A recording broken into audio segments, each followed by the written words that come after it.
El capítulo 10 de Génesis dice que el bisnieto de Noé, Nemrod, fundó el primer estado político en la región de Babel o Babilonia y desde Sinar salió hacia Asiria. Es interesante que dice que las 4 nuevas ciudades asirias formaban una gran ciudad. El arqueólogo Austen Henry Layard empezó a excavar las ruinas de un lugar llamado Nimrud, a unos 42 kilómetros al suroeste de Jorzabat. Las ruinas resultaron ser Cala, una de las 4 ciudades mencionadas en Génesis 10:11. Más tarde desenterró las ruinas de un palacio grandioso entre Cala y Jorzabat. El palacio resultó ser parte de Nínive. Si se toman las ruinas de otros asentamientos como las esquinas de un cuadrado, se verá que los 4 lados corresponden con bastante exactitud a los 480 estadios o 96 kilómetros que equivalen al camino de 3 días que dijo el profeta Jonás, refiriéndose a todos estos asentamientos como una ciudad muy grande. También se descubrieron en Nínive bibliotecas con decenas de miles de tablillas de arcilla. Estos documentos demuestran que el imperio asirio se originó en el sur de Babilonia, tal como indica Génesis 10:11. Aunque fue Nemrod quien fundó estas ciudades, el antepasado de los asirios fue Asur, hijo de Sem, nieto de Noé. La ciudad de Asur sigue existiendo en el presente. En la descripción del vídeo os dejo enlaces de las ubicaciones de estos sitios mencionados. El primer rey asirio que se menciona por nombre en la Biblia es Tiglat-Pileser III, también llamado Pul. En sus inscripciones, Tiglat-Pileser III dice lo siguiente con respecto al reino de Israel: destronaron a su rey Peca y nombré a Oseas por soberano sobre ellos, y es exactamente lo mismo que relata Segunda de Reyes. Salmanásar V, rey de Asiria, invadió el reino norteño de 10 tribus de Israel y sitió a su bien fortificada capital Samaria. Salmanásar murió antes de finalizar la conquista de Samaria y la ciudad cayó ante Sargón II, tal como alega en sus anales. Después de un sitio de 3 años, Samaria cayó en cumplimiento de lo que habían dicho los profetas de Jehová. Oseas le llama Salmán.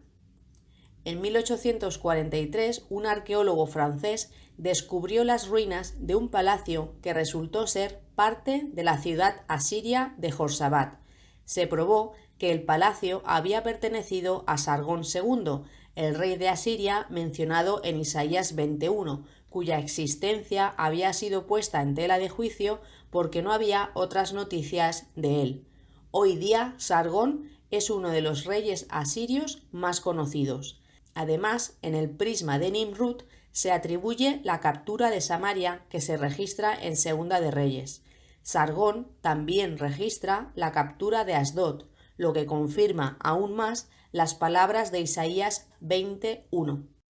Una inscripción asiria acusa al pueblo y a los nobles de la ciudad filistea de Ecrón de haber entregado a su rey Padi a Ezequías, quien, según Sennacherib, le mantuvo encarcelado ilegalmente, lo que confirma el relato bíblico de la conquista del rey Ezequías en Filistea. Se dice que los habitantes de Ecrón habían solicitado ayuda a Egipto y a Etiopía para evitar o frustrar el ataque asirio.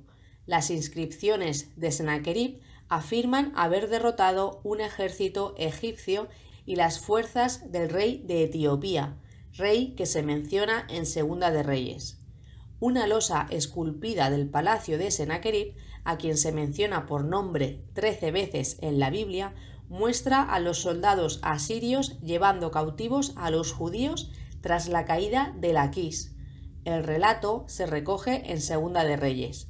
El registro bíblico relata que Adramelech y Sarecer, hijos de Sennacherib, mataron a su padre y que Esaradón, otro de sus hijos, le sucedió en el trono. No obstante, una crónica de Babilonia decía que a Sennacherib lo había asesinado su hijo en una revuelta. Tanto Nabonido, rey babilonio, como Beroso, sacerdote babilonio, presentan la misma versión en sus escritos, que Sennacherib murió a manos de uno solo de sus hijos. Sin embargo, en un fragmento del prisma de Esar-Adón, descubierto más tarde, afirma con claridad que sus hermanos, en plural, se rebelaron y mataron a su padre, después de lo cual huyeron. Así que la crónica de Babilonia, Nabonido y Beroso estaban equivocados. Solo el registro bíblico demostró ser fidedigno. La inscripción de Esar-Adón lo confirmó hasta en los mínimos detalles, así que el registro bíblico demostró ser más exacto en lo que respecta a este suceso de la historia asirio-babilonia que las propias fuentes babilonias mismas. Esar-Adón también relata que después del asesinato de su padre persiguió a los asesinos hasta Armenia, la tierra de Ararat mencionada en Reyes. Asurbanipal fue hijo de Esar-Adón y nieto de Sennacherib. Asurbanipal sofocó un levantamiento en Egipto y conquistó y devastó la ciudad de Noamón, lo que confirma Nahum. Más tarde se envolvió en un largo conflicto con su hermano el rey de Babilonia y después de subyugar ese reino destruyó Susa, la capital de Elam.